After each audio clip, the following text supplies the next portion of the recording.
Today, we are going to kick it off. Campus and Community Spotlight. Shout out. You guys never shout each other out enough. So we're going to be You got a shout out ready? Yeah. Okay.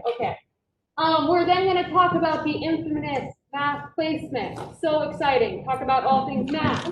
We then are going to talk a little bit about academic advising and the role of academic advisors, and then we're going to do some role play scenarios to kind of hopefully prepare you guys for what you would do in real world situations. Reminder, the assignment that was due last class period was the What's Up outline. If you have not already, turn this in ASAP. You can drop it on D2L. And then the returner group reflection due today at midnight. We also have a list of those of you who have yet to turn it in. So if you have not already, make sure that you get that submitted before midnight tonight. And then we can close out with snack. So for Campus and Community Spotlights, there is a music pop-up tomorrow in Norm. I'm so excited. Ilsa Marie Lee, the Dean of the Honors College, is going to be there. And then also some different folks from all of our ensembles. It's on the second floor of Norm in the East Atrium. So basically like closer to the Inspiration Hall on that second floor there. And it's going to be for about 20 minutes right around lunchtime. So if you can pop in or if you're walking by, it might be worthwhile. And then February sort of Saturday, it's going to be this weekend. Registration is required. You can register through Cats Connect. And it looks like they're going to be bumping you out to multiple different spots across town too. So what other things are missing? What other things should we be highlighting across campus? Claudia? I got this email and it was like a bunch of clinics, like an intro to ice skating, intro to cross country skiing, intro to bouldering, and they're each on different days. I just got this email about it. Is it from Outdoor Rec? Yeah. Yeah. So Outdoor Rec has been hosting some of those winter clinics, also a part of MSU Debut too. So if you're interested in those clinics, head to the Outdoor Rec Center, and then I think you register using the MSU Today calendar. It's on like Fridays and Thursdays. Fridays and Thursdays. And ice skating does have public skate in the evenings. You still have to register, but it's basically open to everyone. I also know that they're working on some cute little events like a Valentine's Day skate. That would be nice. So depending on the season, I don't know, they might have some special events here or there. So you can visit the ice rink too. So. Christopher. Yeah, another reminder, the lecture series SIG Out My Fraternity is putting on Friday from 2 to 3 p.m. Tomorrow? Yeah.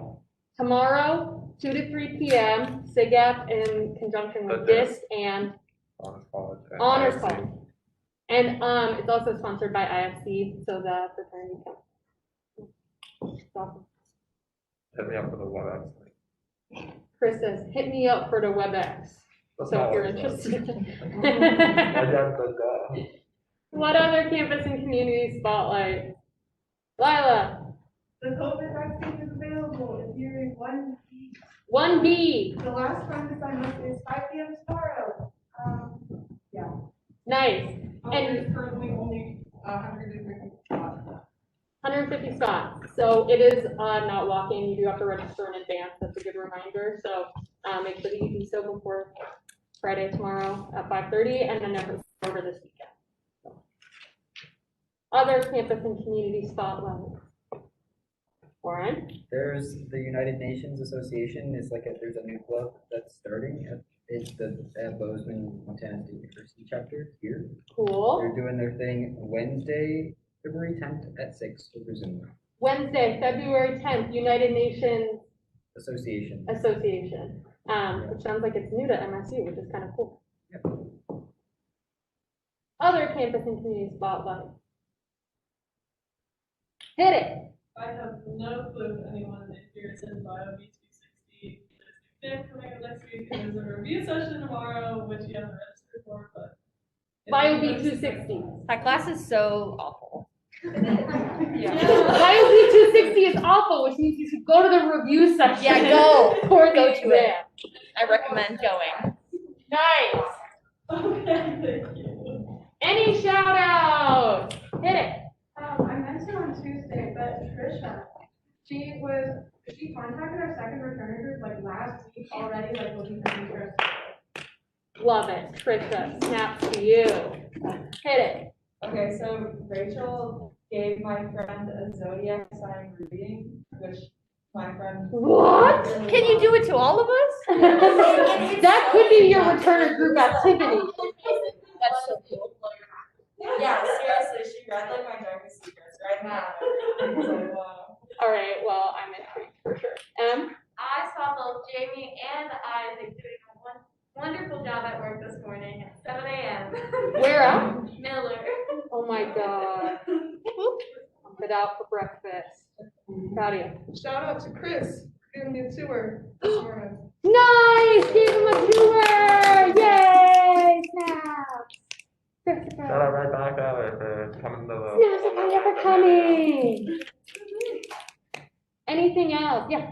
Literally whoever designed the like area with all the couches in the fireplace, like right over there.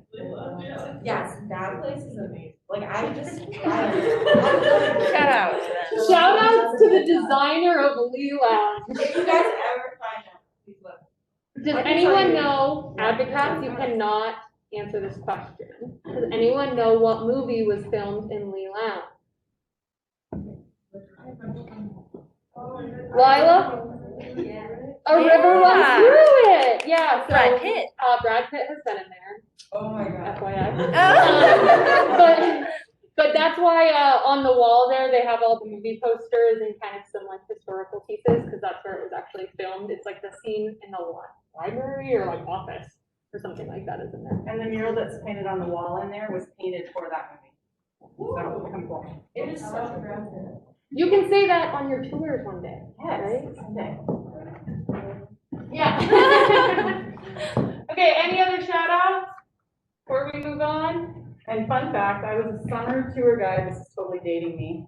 I was a summer tour guide the year that they were actually filming that movie. And so when I gave my tours, I'm like, and right there is the river runs through it.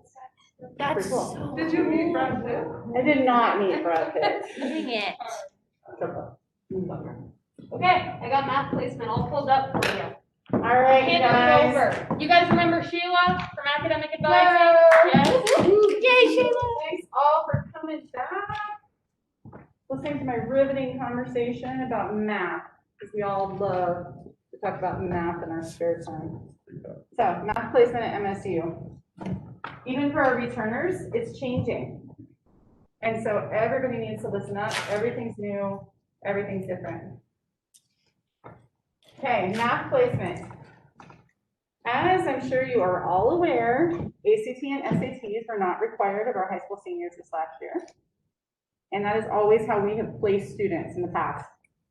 So ACT, SAT, and high school GPA is how we have placed them. If the student still has a viable ACT or SAT score, that is still how we are going to place them, right? So we will still utilize that information along with their high school GPA. Instead, for students who don't have any, we're going to use the EdReady program, and we're calling it EdReady Soft Placement. I'm going to give you all kinds of information about this. So, the other thing to always remember is some students already have credit coming in for math, either through AP, IB credits, or dual enrollment, or they may have a direct equivalent from another MSU school that comes in, or even from out of state. MPlex is what we referred to our old math placement system as. It's now basically not happening anymore, okay? And I'll get into that a little bit more. So EdReady is a tool that we've been using for a few years. Have any of you guys ever used EdReady as kind of a way to tutor yourself in math? Yeah, and so we discovered that it was a pretty cool way for students to go in, kind of get used to math again if they've been away from it, or potentially increase their skill set before they come to school in the fall. It's very useful, and we decided that we would reach out to the EdReady people and ask them if they could help us with some placement information now that we have to have another forum to assess our students. EdReady is a free online tutorial, and it's across the entire state of Montana. So other institutions within Montana are using it as well. So what's going to happen this summer is all of our orientation students who will most likely need a math placement are going to be enrolled in the EdReady program. We're still talking about how that's going to happen and what exactly that looks like. Today, Shannon and I were talking about we may not enroll the people that are level 5 because they don't need to climb. They don't need to go any higher than what they already are. And so, all of them are going to be enrolled in EdReady. They'll need to complete their EdReady placement exam prior to orientation in order for us to understand as advisors what courses they're eligible for.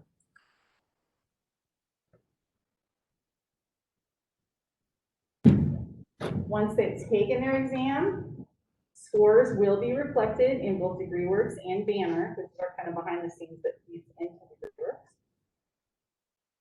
And just to give you a point of reference, we tried this in spring for our spring term right now. And when we did it then, the math department had to go in and look at every test and just kind of double check and make sure it was all feeding right, it all looked right. And then they would go in and hand enter that information into the system. They're looking to automate that. And so this was kind of our pilot group. And so now they feel a little more confident in the results. And that's part of what they were talking to EdReady about today on a phone call. How can we automate this so that our math department isn't doing this?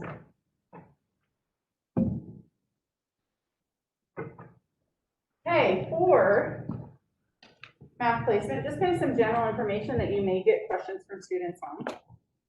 Calculators can be used, although we prefer not to have them use graphic ones. All students start at level 100 math questions. So the very bottom level, basically junior high math. So they're all going to start with the easiest of easy questions and then slowly increase until they have completed the exam. The exam is going to tell them their progress for like the duration of the exam. And so we'll say, hey, you're about halfway done. Keep going. But it doesn't give them any kind of indicators of how they're doing. Okay? So it's not going to say, hey, you've made it past level 4. Keep going? Question mark? Right? Nothing like that. So just, you're almost there. So it's a very kind of archaic, hey, you're 50% of the way done with your exam. Not, you've already accomplished what you intended to.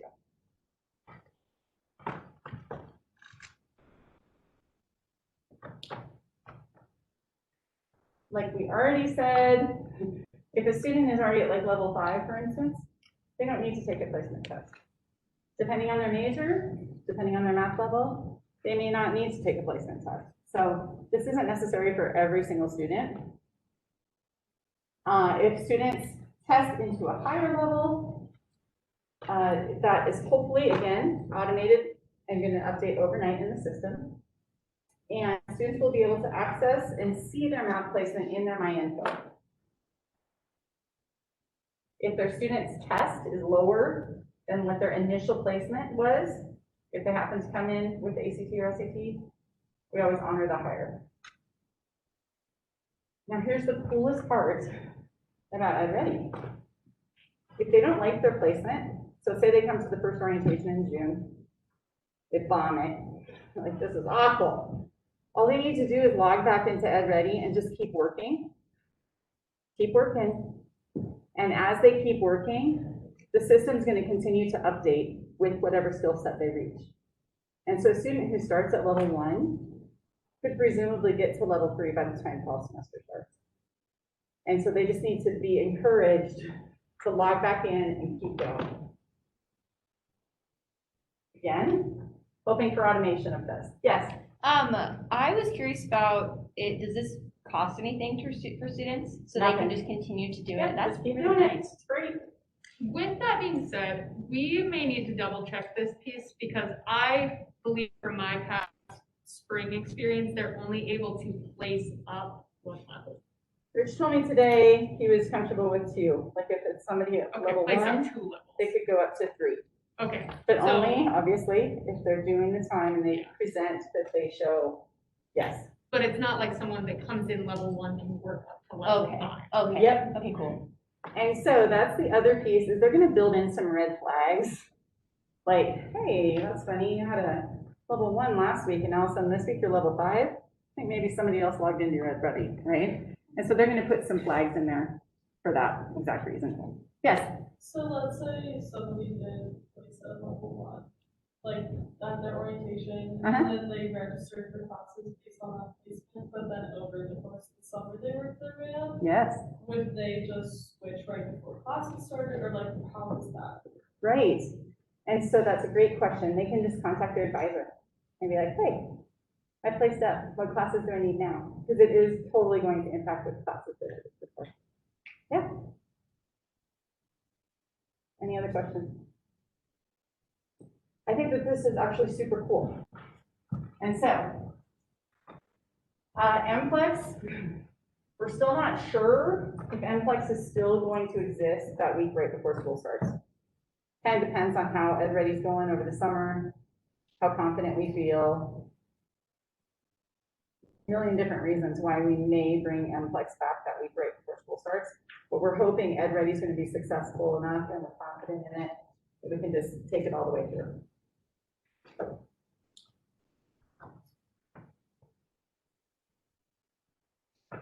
Okay. Any more questions about placement? Yeah. Yeah, sorry. No, you're It's fine. kind of like a very specific one. But if we were to catch wind that one of our students did have somebody log in to take their test for them, how should we handle it? Contact the math department. Yep. And I would also say bring it to our attention, because it's also academic dishonesty. It is. So- It is. Yes. Is it gonna like lock their screen, so they can only be on that page, or are they gonna be able to have? So they can go on like check. Yep, honor system. The reality is they're not passing their math, if they're cheating on their math placement test, how successful are they gonna be in that first math class they're in? Right?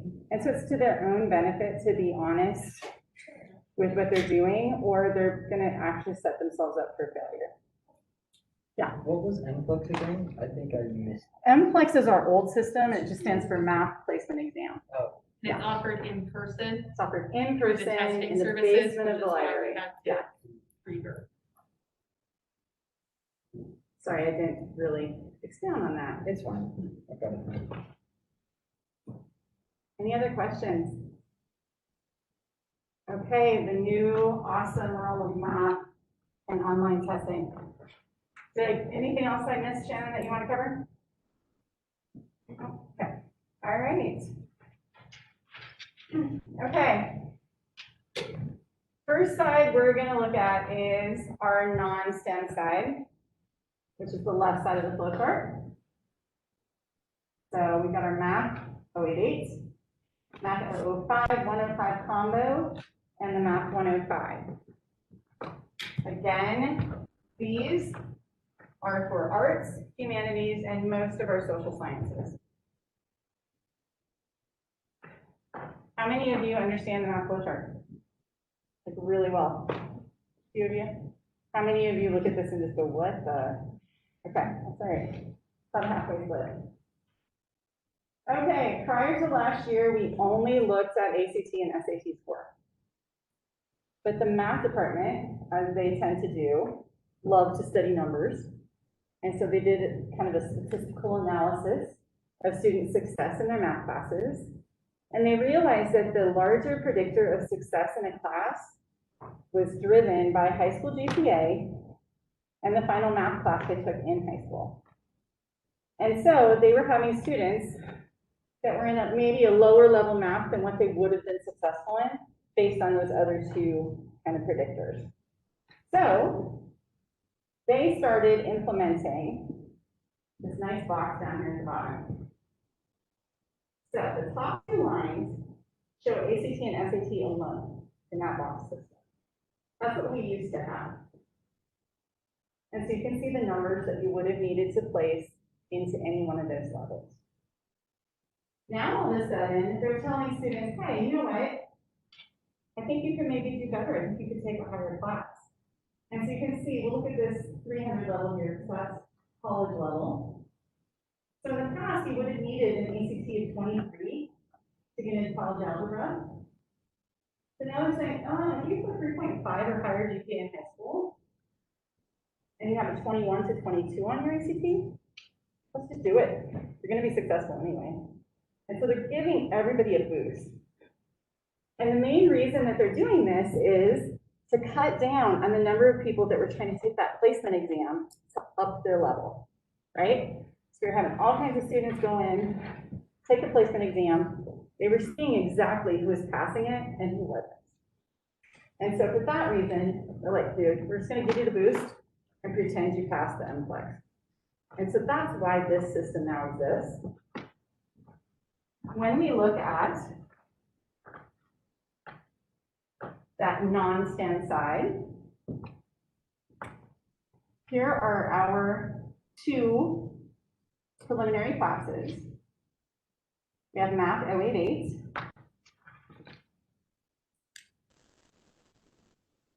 And we have Math 005 plus 105 as a compressed codec.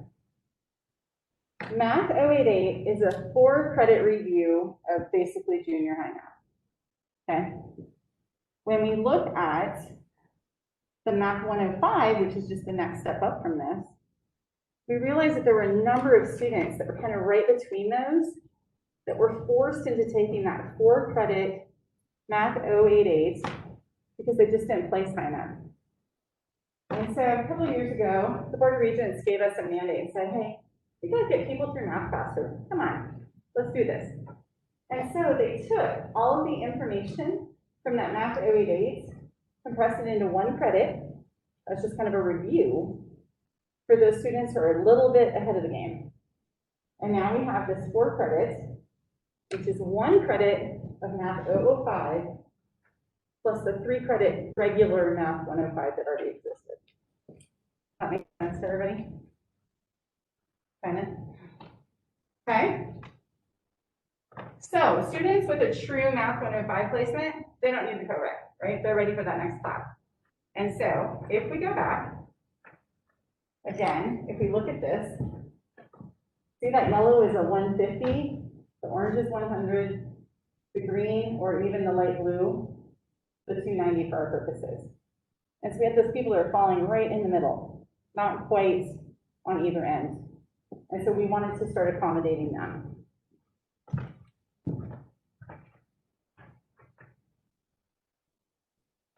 Okay, I'm going to backtrack one.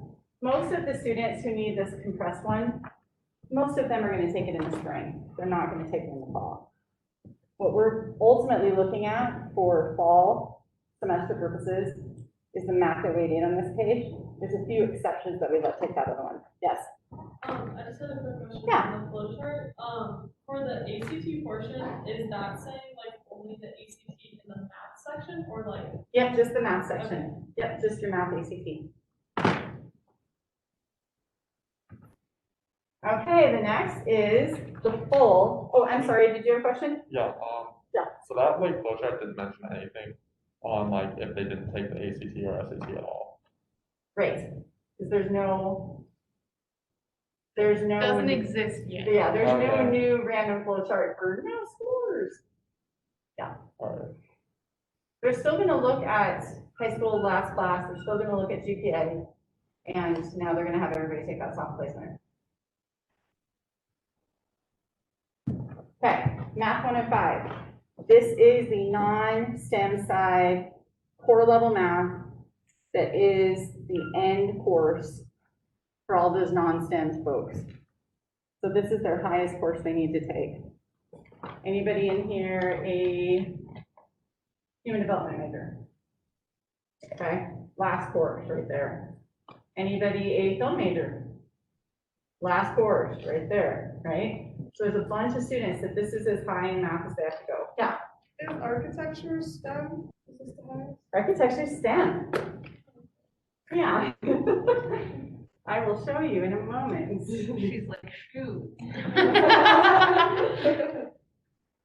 Yes, So, the first summer I worked with, our students mainly, and for some reason, this is very hard for them to grasp, all they needed, this word was said someone that like double majoring or minoring in something.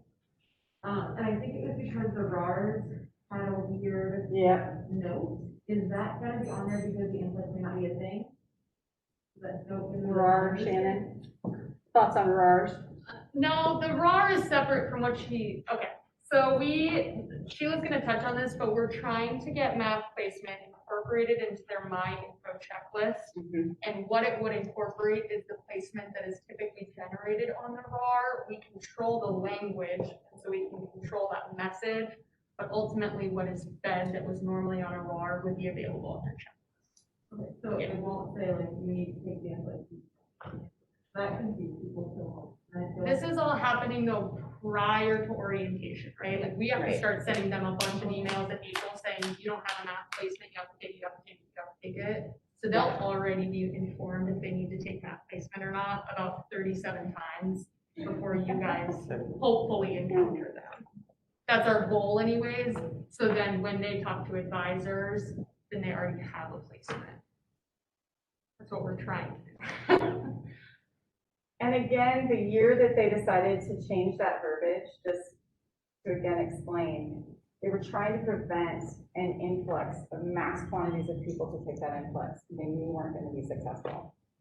And so they were looking at it based on their high school GPA, the last math they took, and they're like, you're not going to test up. Don't bother going, right? Is what they were ultimately doing.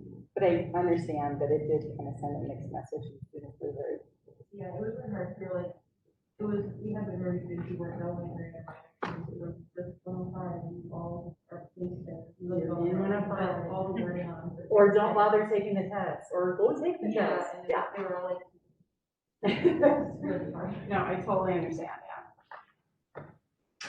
Okay, so contemporary math, just to explain it to your students, if you happen to be working with one of those groups this is their finite math.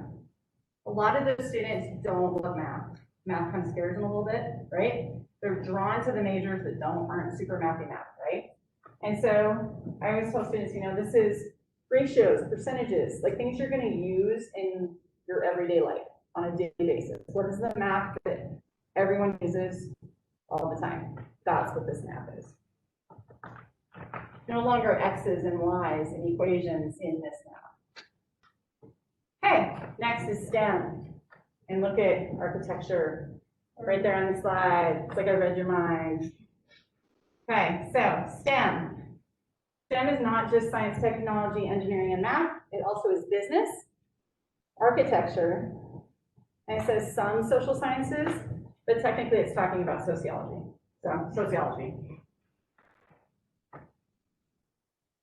Again, same flowchart. This time we're looking only at the right side. Okay? So we're back to X's and Y's in our equations. This is everything that's preparing you for calculated function. Same parameters as what I've already discussed. We looked at it, factoring in high school GPA and last math class.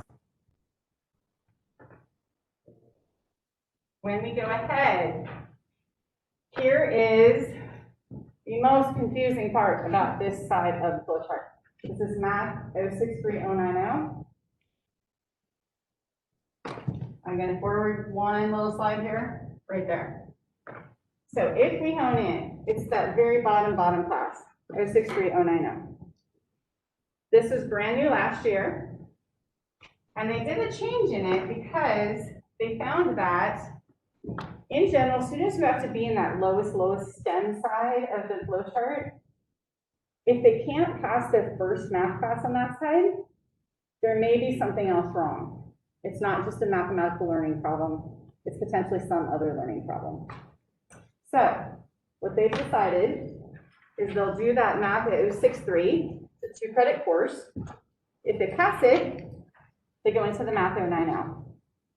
If they don't pass it, they have them drop the 090, add in a 2-credit learning strategies class on how to be a better learner in math, and then re-add in that 063 so we can still get them through at least the 063 in their first semester. That's what this whole slide is explaining. Super confusing. Students are confused. They don't know which class they're supposed to be in partway through the semester. If you've made a strong connection with your student and they happen to be in this and call you partway through the semester, I don't know which math I'm supposed to go to, send them to an advisor. We'll take care of them. Okay, next, we have the 090, which is the green one.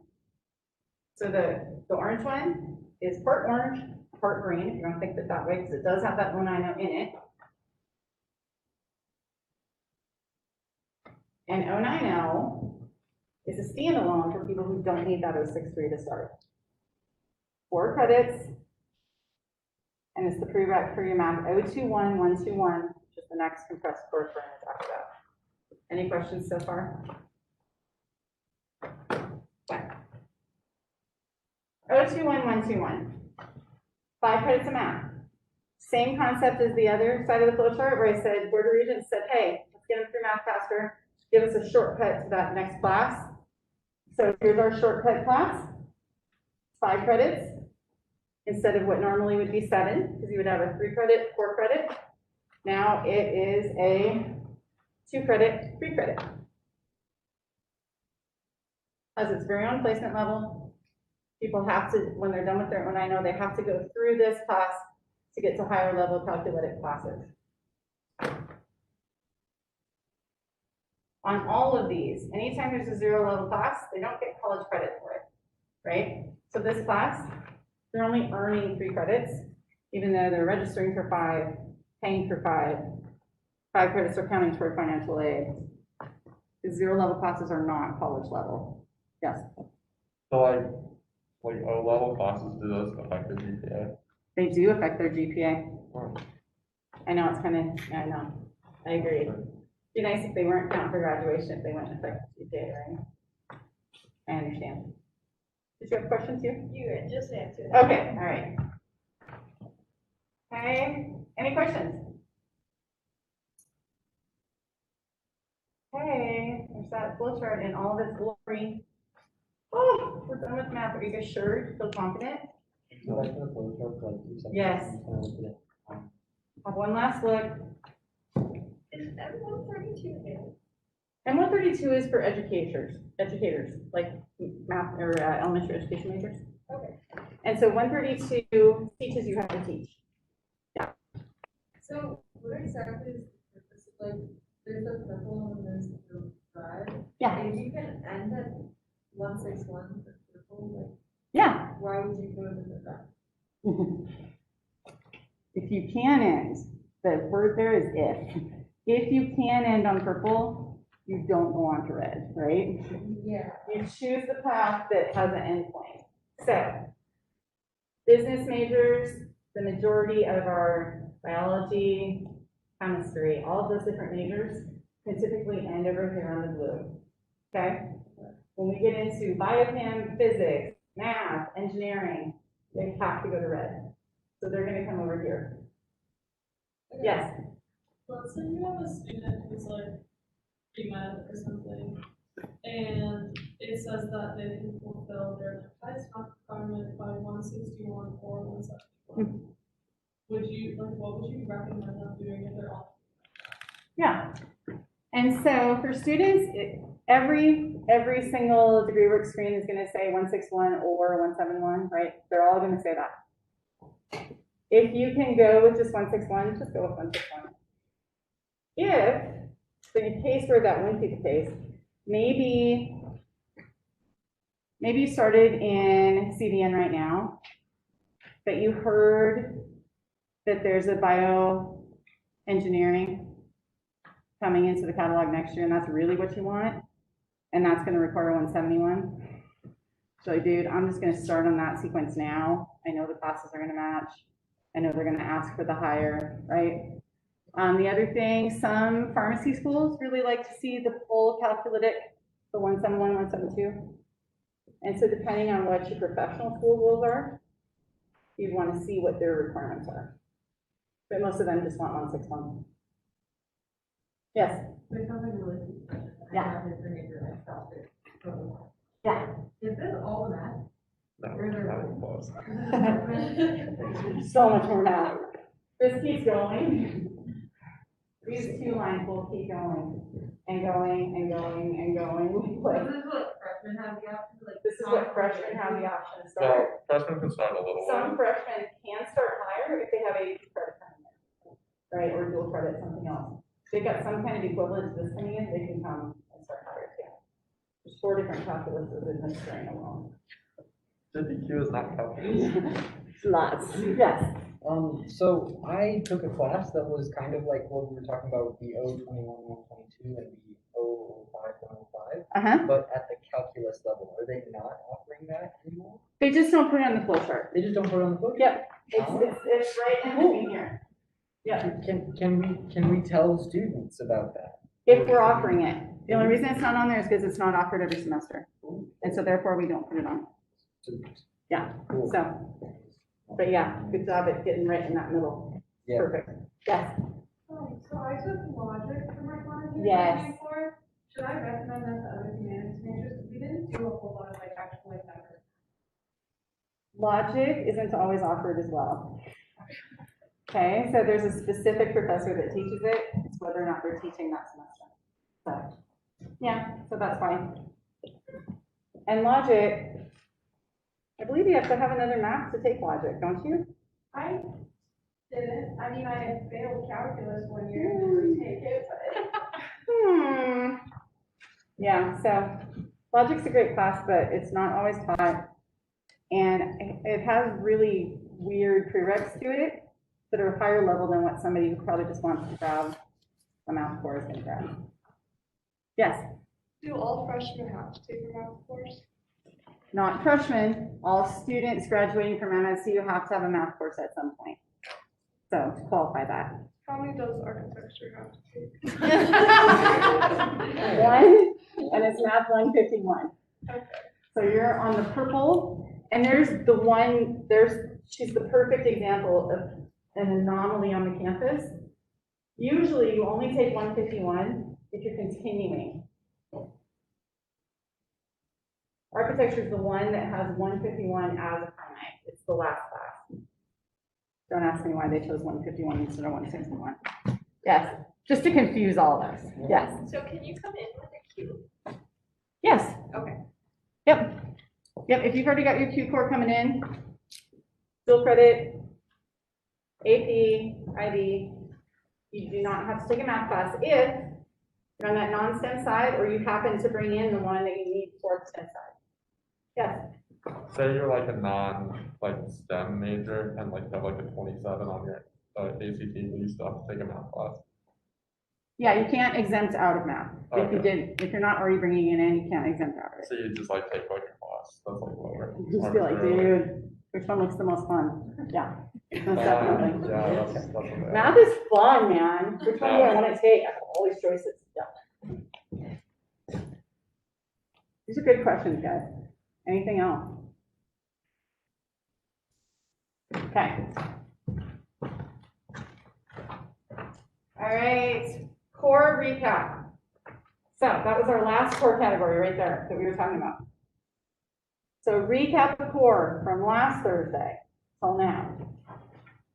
There's basically 3 things. Shannon and I and Holly conversed about this last week. What are the things that this crew is really going to need to know? Like, what are the things that you're going to most likely get called and asked? What? What is core? So think back to the sales pitches from last week, right? What were those sales pitch things you heard? That's what core is.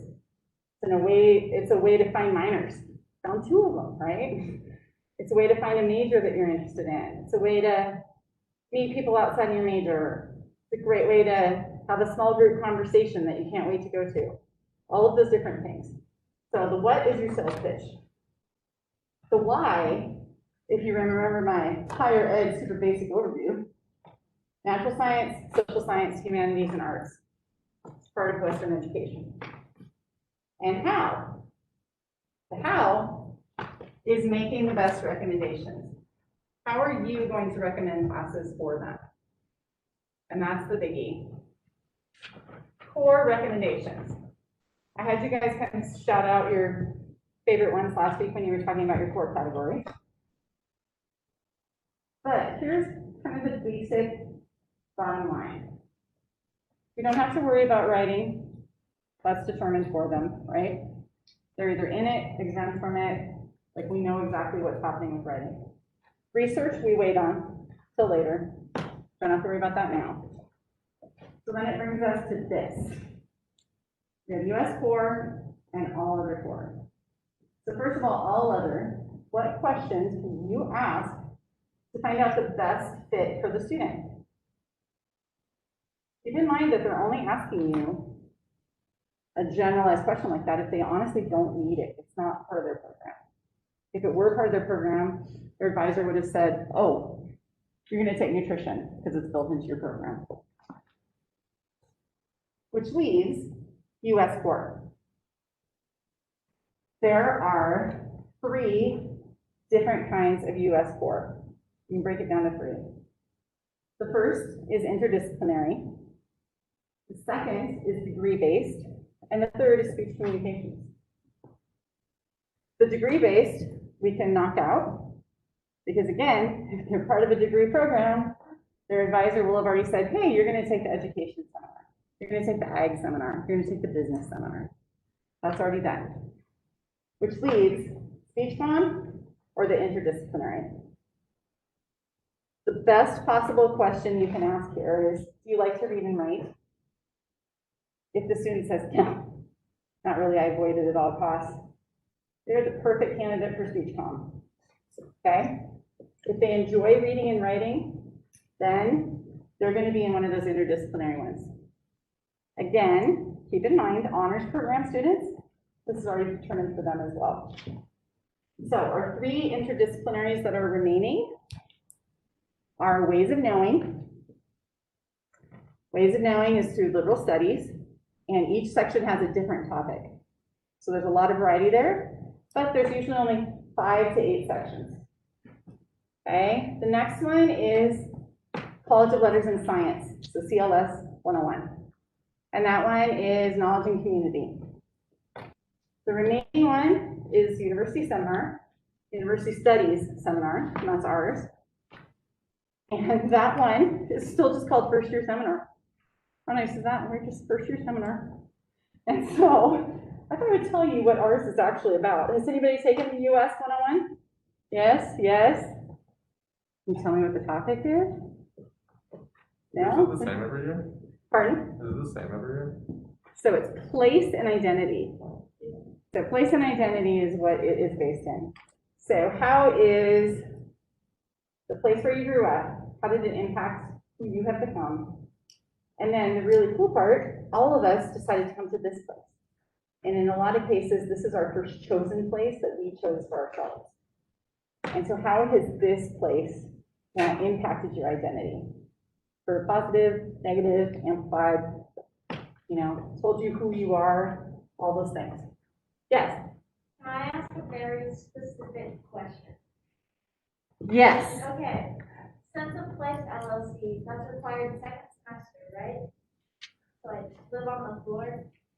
Okay. So if they come in and they're like, oh, I'm living in South Edgefield, place LLC, should they sign on like a lot of like seminars are first semester? So should they still take one first semester? Nope, they can wait. Okay. Yep, they can totally wait. They'll take writing their first semester instead.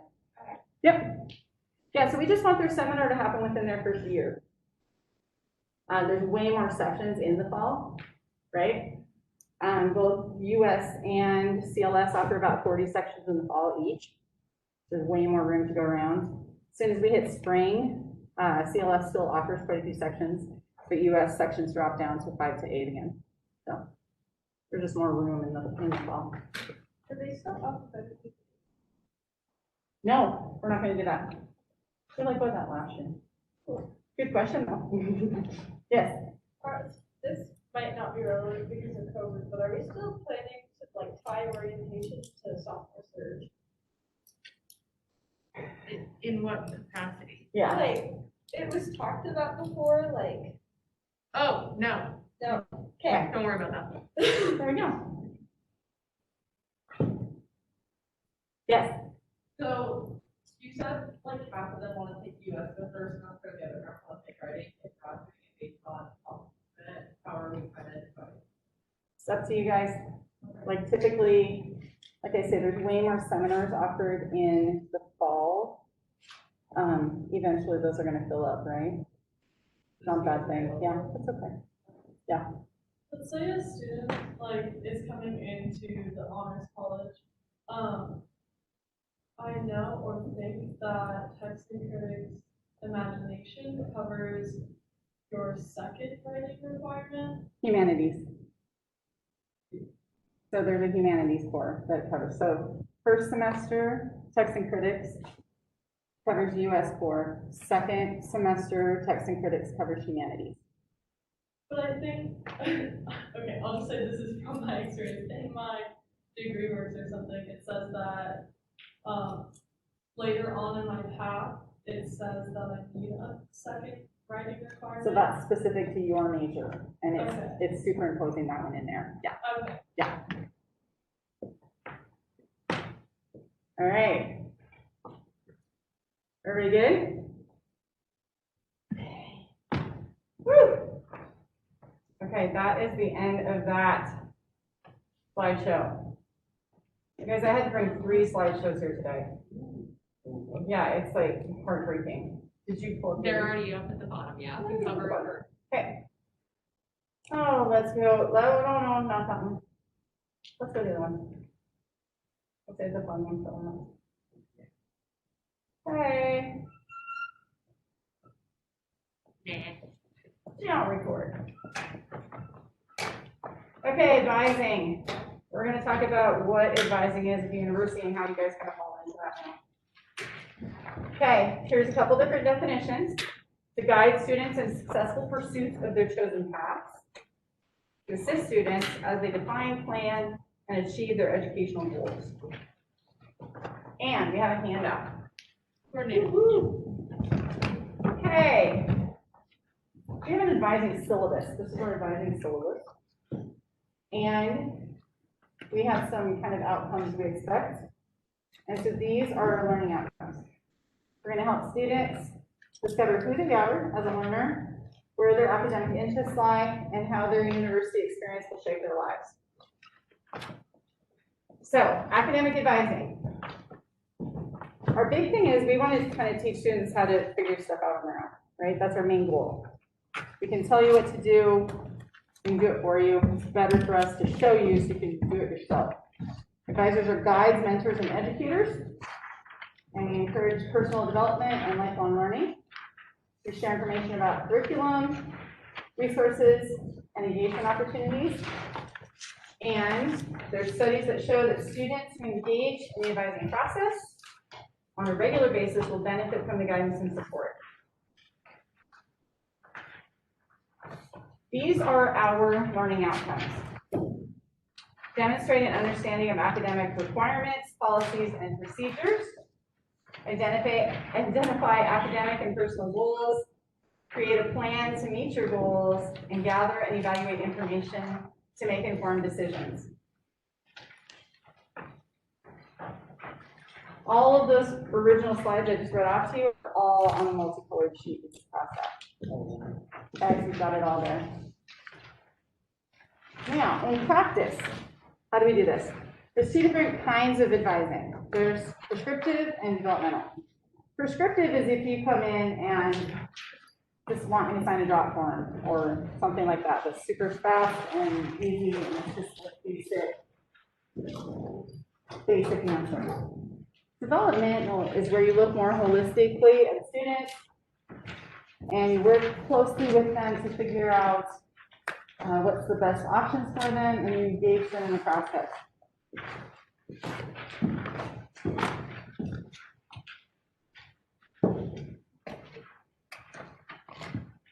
Advising is not linear.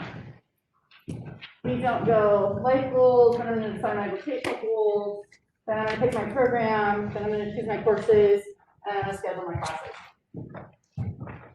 If only. It's more like this. we're constantly kind of switching up things and changing and rethinking things. Do I want to add a minor, or I'm happy where I'm at? Do I want to add a second major? What do I want to do? What class do I want to take? I think this one looks more interesting. I'm not sure, right? This is more what our decision pattern and what advising actually looks like.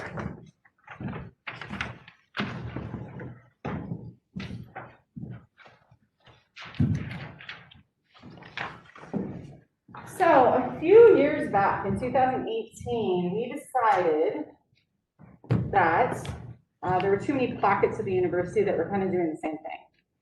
But they weren't doing the same thing exactly the same. And so to kind of create cohesiveness and a sense of purpose across campus for all advising, we now have advising commons. And it's a big umbrella in which all of the primary role advisors sit under. All of our information is disseminated the same way, we receive it the same way, it's disseminated the same way. Much more cohesive, it's accessible, holistic, advising focus, and we teach students the importance of the transition to the university success and retention.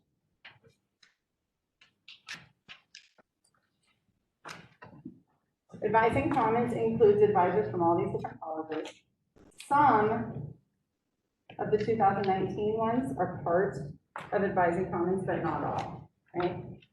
So there's some advisors that have roles that are not able to be kind of enveloped by Advising Commons. They're still included, but they're technically right outside of the umbrella. Faculty advisors, departmental heads, assistant deans are not a part of Advising Commons. However, there are some instances where they work closely with us. Who advises at MSU? We have professional advisors, faculty advisors, assistant deans, and guess what? All of you are now advisors at MSU, which is why we're having this conversation. Okay. Informally, oh yeah, go ahead. Sorry, I'm just kind of confused at like who a professional advisor would be versus who a faculty. So I'm a professional advisor. Okay. So there's a couple slides coming up that are going to kind of delineate that more. So let me keep going. Okay. Okay. And then there's the informal advisors in our students' lives. There's RAs, family members, friends, teammates, coworkers, mentors. So there's lots of people that are giving advice to students.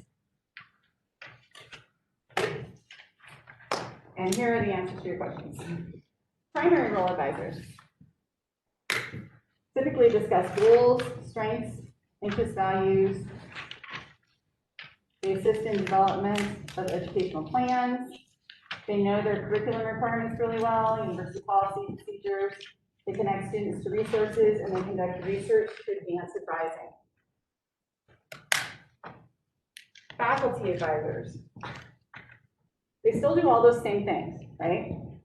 But they, because they are part of faculty and they're part of that curriculum that you are a part of, they're also going to work at mentoring you, helping you potentially find internships, helping you find research opportunities, and they're going to discuss careers, research, and potential grad school options with you. And so a faculty advisor is kind of taking it to the next notch, where they're going to be looking more at kind of your career goals and path.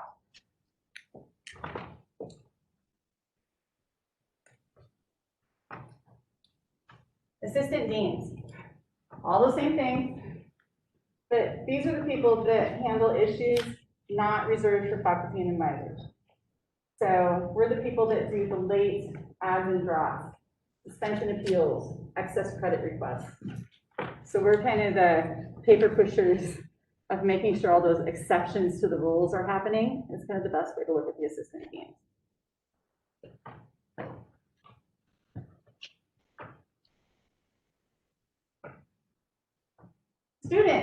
Students have responsibility in advising too. And these are the student responsibilities. They need to take ownership and responsibility for their own experiences.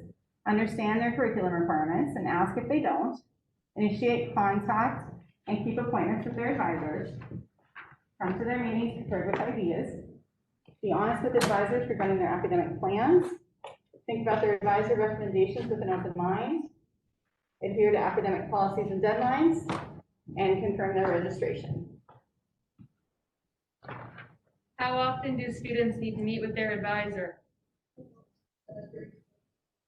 Once a semester, until you graduate. Orientation leader advising responsibilities. Here's what you guys get to do.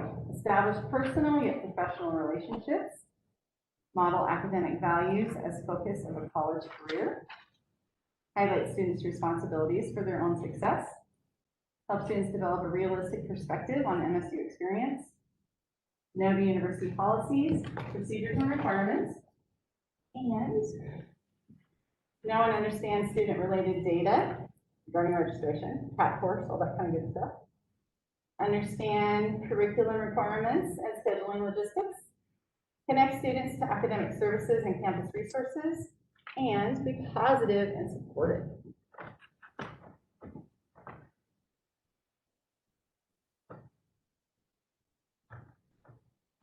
These are kind of your main roles summed up. So you're a counselor, an educator, a role model or coach, you're a networker, and you're a meaning maker or interpreter. And these are all the different things that you're going to do in this orientation leader experience.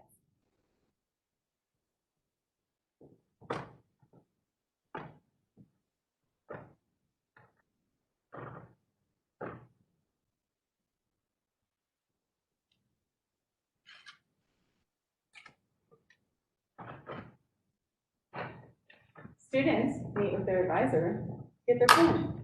How often do they meet with them? Once per semester. Nailed it! It cracks me up when you ask them, like, dude, you have that coming up like 2 slides. I know.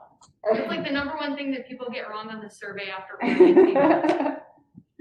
Advising varies among all the different departments, as I'm sure you are aware. If students need additional advising assistance, they can always utilize the Academic Advising Center, which is in 130 Gaines, that's our department. Academic credits. 12 credits is considered full-time.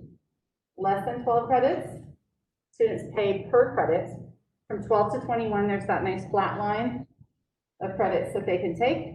21 is the max for a semester, and 15 credits is what we recommend to students. For a degree completion, all of our degrees are between 120 to 128 credits. 128 are our engineering majors, just an FYI. 21 to 30 credits is what is comprised in a minor, and certificates are 20 or less credits.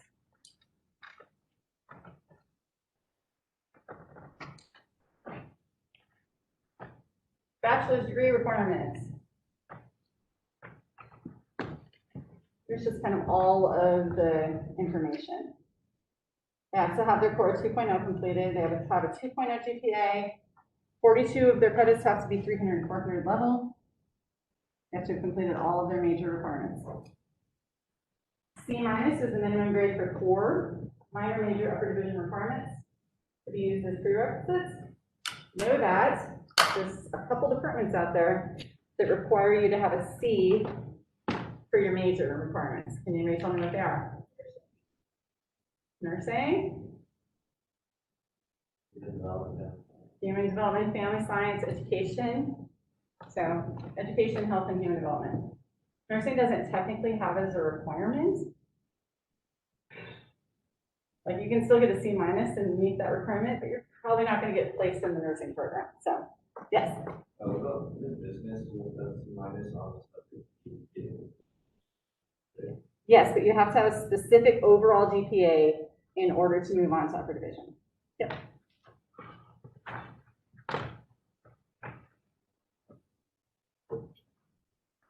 Okay, 4 parts of degree, major requirement, core 2.0, your foundation or supporting courses and your electives.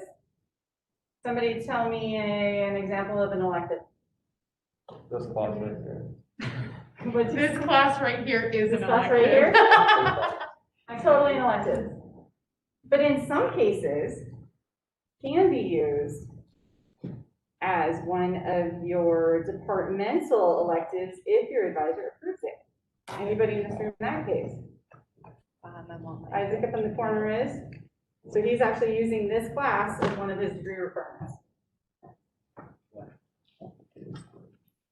Academic standing. Good academic standing is a 2.0 GPA or better. Second you fall below a 2.0, you are on probation. Or in some cases, suspended if you've done that more than once. Transfer students or pre-US students coming in, they're already technically coming in on probation, so they must have a 2.0 within their first semester.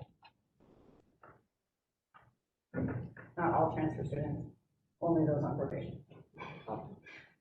Okay, in case somebody was looking down and not looking at the slide. Okay, our academic standing policy is Montana University system-wide. Yes? Transfer probation, is that like every transfer student or just depending on the? No, just those who are coming in below a 2.0 and they transfer in. Yeah. Yeah. Okay, so I've been told that like we are required to put all Montana students into the college, but they come in on probation if they don't meet like college level requirements. I'll let little Miss Admissions talk about that one. So students can be provisionally admitted to Montana State if they do not meet our admissions requirements. That essentially just means that they work really closely with their advisor and provide them some additional support. It essentially means that they're not college ready, right? So we start them in some of their foundational courses to help them become college ready and continue with their. And were you talking about transfers? No, I was talking about like Montana, students who are Montana citizens. I thought that was like part of the Montana. Who aren't meeting our admission standards? Is that what you're saying? It's actually all students, not just Montana. Okay. Yep. So it's every student anywhere can come in if they don't meet our admission requirements. I'll talk about that more at the end of the month when I come back. Yes. That was my question. Yes. Yeah. Different slideshow. I thought you were talking about transfers, sorry. Okay. Again, 0 level classes do not count towards graduation. They do count towards your financial aid, your full-time status, and they do factor into your GPA. You just can't bank them for your 120 or 128 credit requirement.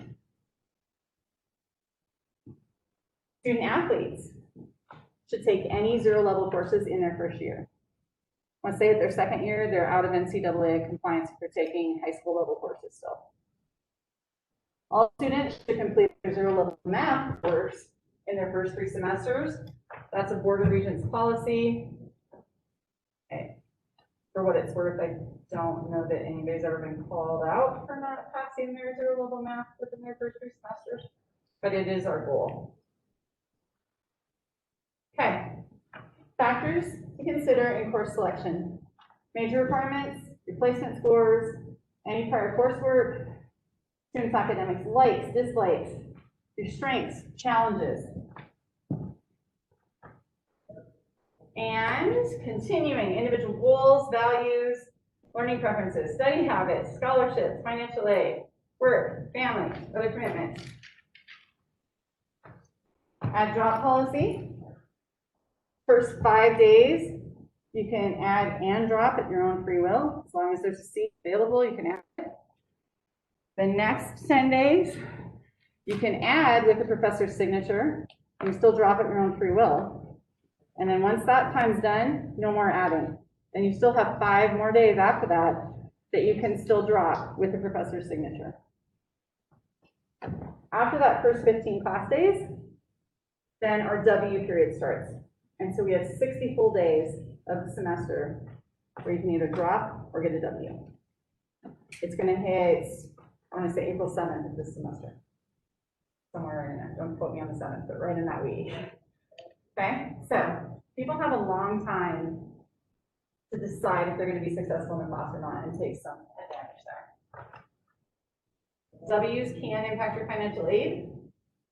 Financial aid has a 67% satisfactory academic progress that you have to comply with. Oh, we're done with the slideshow. Welcome to higher ed. Okay, any questions on that? Yes. Is the student supposed to contact the advisor every semester, or is the advisor supposed to contact the student? So, works both ways. Typically, departments will send out reminders, like, hey, it's time to come in for advising now. It's up to the student to schedule that appointment. Yeah.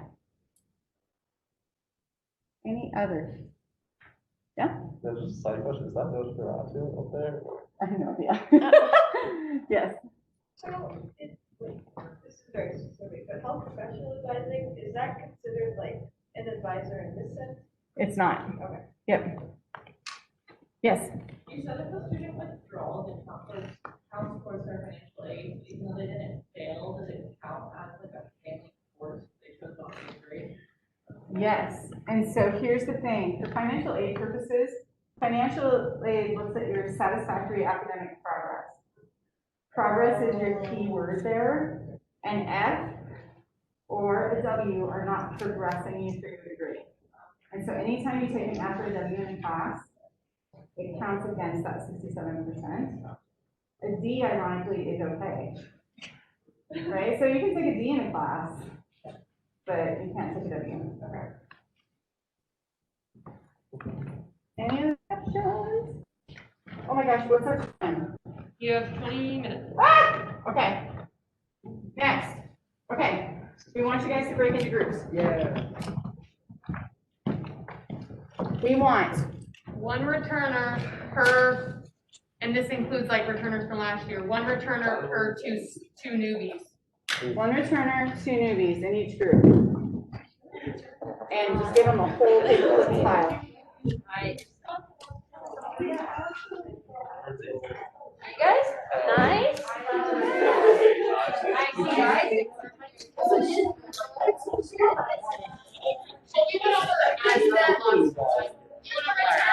Here, just enough.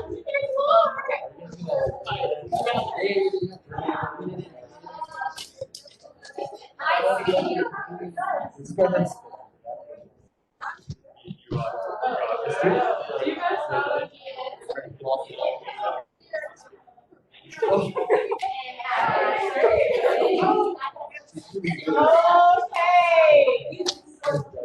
Okay, hang on. Okay, we got rules. Okay, we got some rules, people. Okay, I've just given you, I think you each have 4 scenarios to go through. Okay? The goal is to resolve your scenario, the plural. Determine if you need more information from the student before you can help them. If you do, list the questions that you would ask them in order to get that more information so that you can resolve the scenario. Offer your response recommendations based on potential student reasons. And then if you need to consult advising tools, please do so. You read the scenarios as a group. New leaders are going to answer the scenarios. Returners, zip your lips, don't say anything until they have already given you what they think the appropriate answers are. And then move on to the next scenario. Okay? Got it? So try to get through all 4 of them in I'm talking like 5 minutes. Okay? Because then we're going to share. Okay? So this is fast. Rapid fire scenario resolution.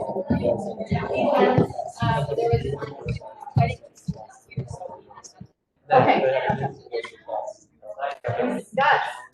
Did everybody make it through all 4 of them? No? How many did you make it through? 3? Everybody make it through 3? 4. Sorry. Okay, you guys make it through all 4? If I give you another 30 seconds, can you make it through the 4th one? Okay, 30 seconds. I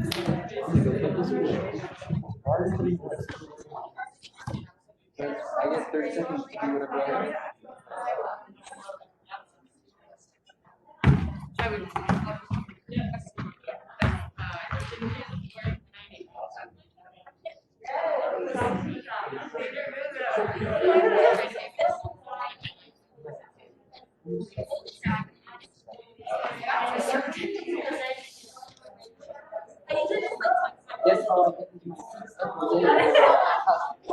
that's right. Second, every day. It is. think that there was two.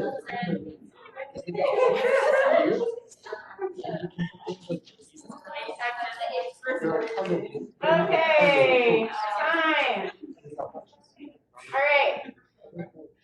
We have got, like, for all intents and purposes, we have like 10 minutes, okay? So we're gonna go from slide to slide. We're gonna get through as many of these bad boys as we can get through. I want you to give your answer shout out, tell me what you think. If I correct you, do not be insulted. This is a learning experience. It's supposed to happen. It's okay. Don't be offended. My answer was perfect. I cannot believe she said that. It's okay. All right. So here we go. Woo. There we go. Oh, there we go. Okay. Student completed running start. Who has this one? Yes. Oh, well, we said that it looks like the student's going into psychiatry for their CPM and psychology, like the second major. And, those classes will help build your, like, base knowledge of what MSU is to and help you get into med school. Additionally, if they're really upset, you can just say, taking like biology classes and chemistry classes, that you already think you can really help boost your GPA. Excellent. Good answers. Other options, of course. Like, especially for the psychology, take something completely different, right? It's okay. If all the upper division psych are full, you're fine. Okay. Next. Student is upset with their math placement. Yeah, that's up. Okay. Honestly, well, yeah, you can do Ed Start this year, or like the Ed. Ed Ready? And Yep. you could possibly level up. Yep. If you don't have time to do that, or you didn't level up, and you're really disappointed, like, just look at if you're gonna set yourself up for failure if you try going higher. And we both talked about our personal experiences, like, don't try to push yourself too much because it'll probably not work out well. Good answers. The other thing is, if they're at a place where they didn't quite test up, they can wait on math in some situations. They can wait on math till spring and keep doing Ed Ready throughout fall semester, right? So that's an option as well. Okay, I'm talking about core. A student asks you what you thought about a class that you didn't like. Yes, how do you address that? So the best way we kind of talked about it was to not, like, list the positives that you have of the class first off, but remind them that it was your experience, it's going to be completely different from what they have. If there was something negative about the class itself, avoid it, but if it's like something important that might affect their thought or like what they're interested in, mention it, but don't focus on the negative, Right. focus on the positive. And the other thing, the example, do you like to read, do you like to write? You know, maybe that person loves philosophy way more than you did if it's a philosophy class. Maybe that person loves their literature class way more than you did because you don't really like literature, right? So depending on the student, it'll be a completely different experience. Next. Student isn't sure if they're in the right major, but they really don't want to add any more time. Yeah.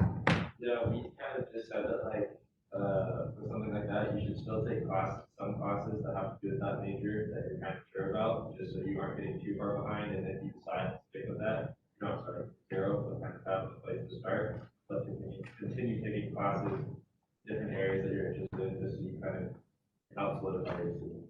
You guys are gonna be so good already. Spot on. Okay, this one I split into two different groups. So a couple of you have the map and the other couple have the other map.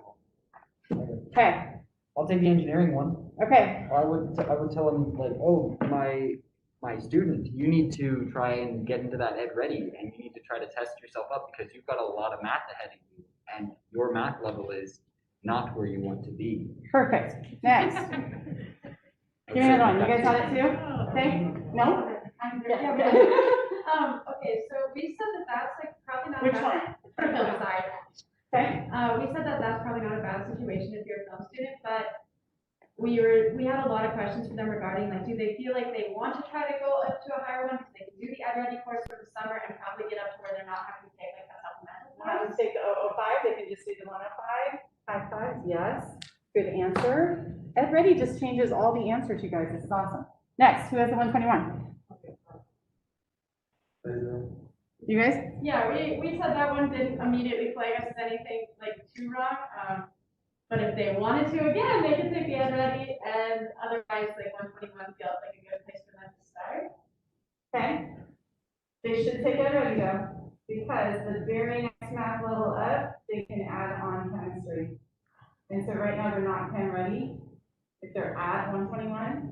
And so they actually want to be one level higher than where they are right now. Okay, last one, you guys. Yeah, we said this person is good. They're good to go. They're good? They're They've ready. overshot it, life's good. Okay, next. Okay, We just kind of advise they should take those kind of courses, they should trust what their advisor kind of talking about, and that if they take a wide variety of things, it kind of help them once they decide what they want to do, or they can just stay undecided for a while, trying to figure it out. perfect. Yeah, and so there's a ton of introductory level classes out there that are not core. Perfect way for students to explore major. How much are you gonna find out about your major in a math class or a chemistry class maybe, right? You might find a lot more out in like an introduction to community health.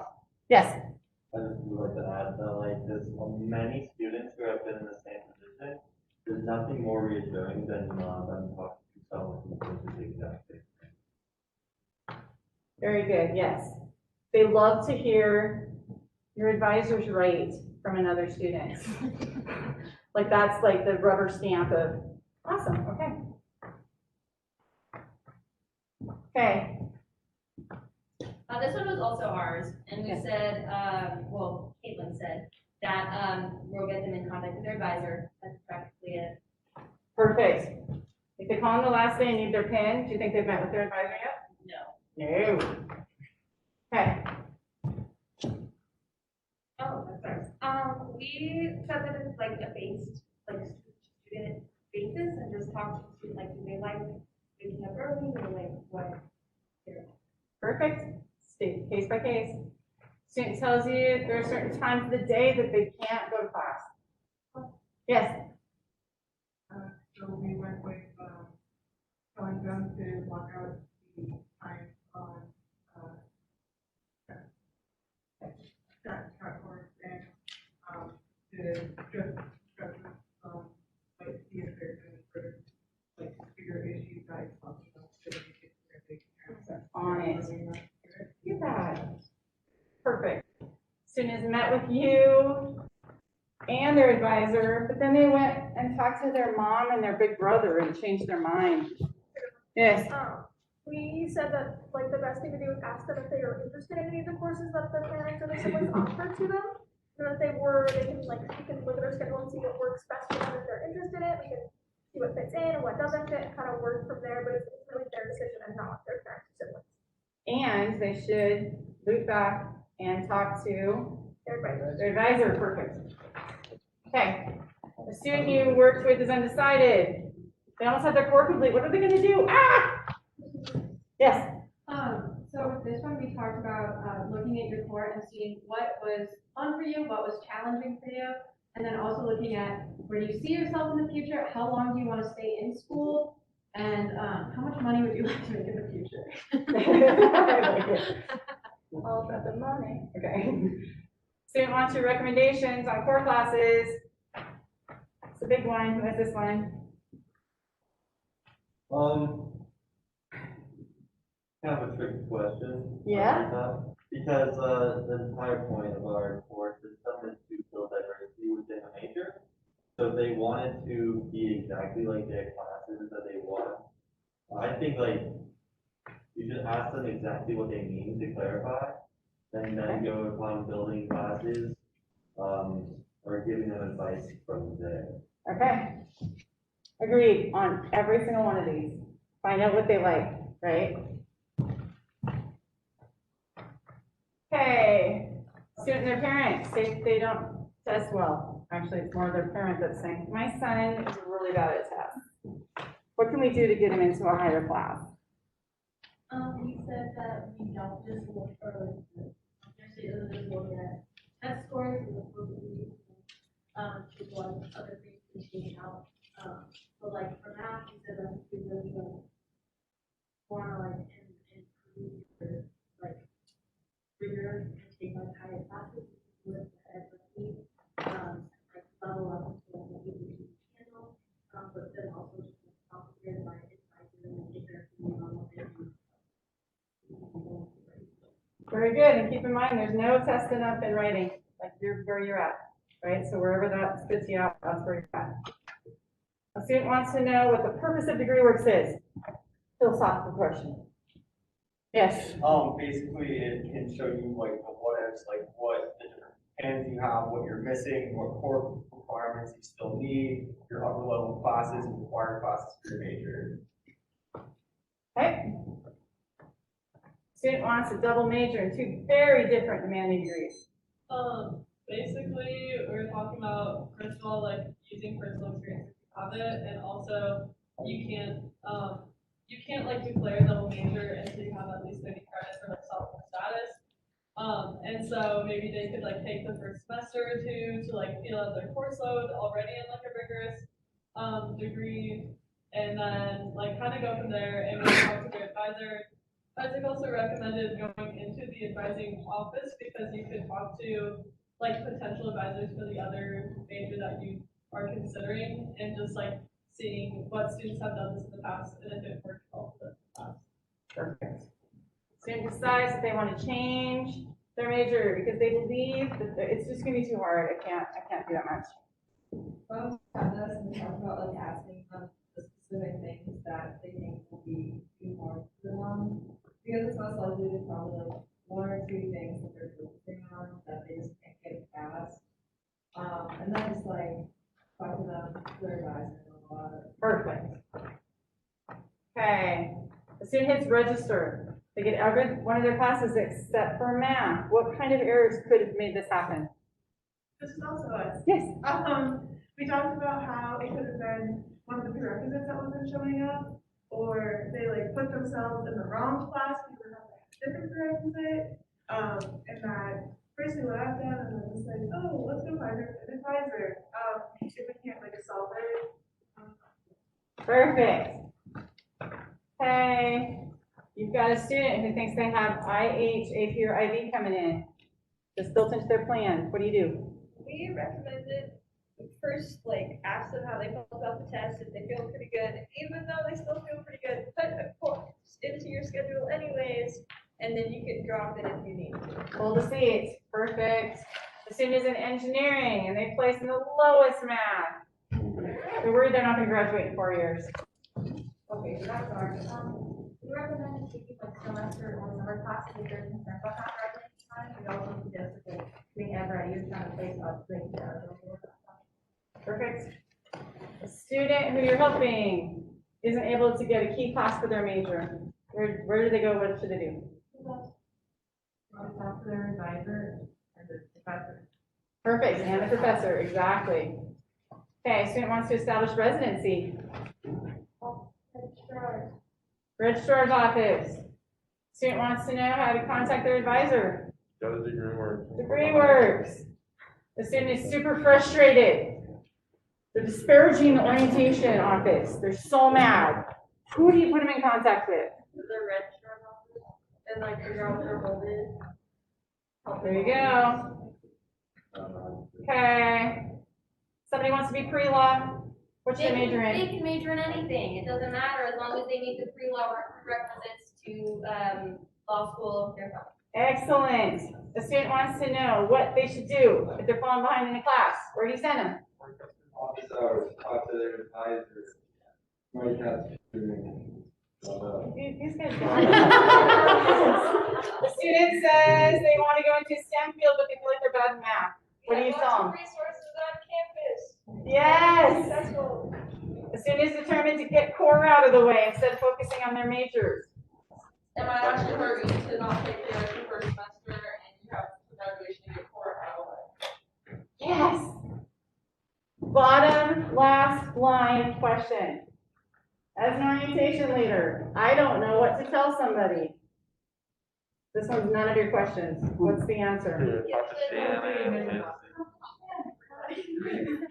Send them to someone, right? Figure out what their question is.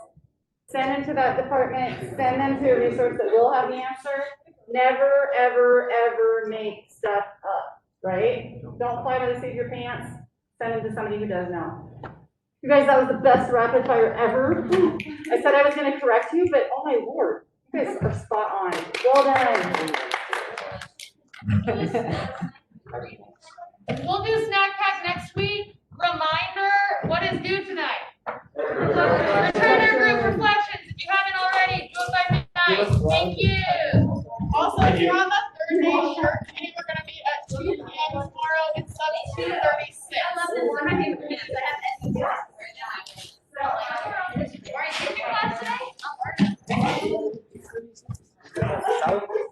It's behind like the aspect desk. So like. Oh, okay, it's like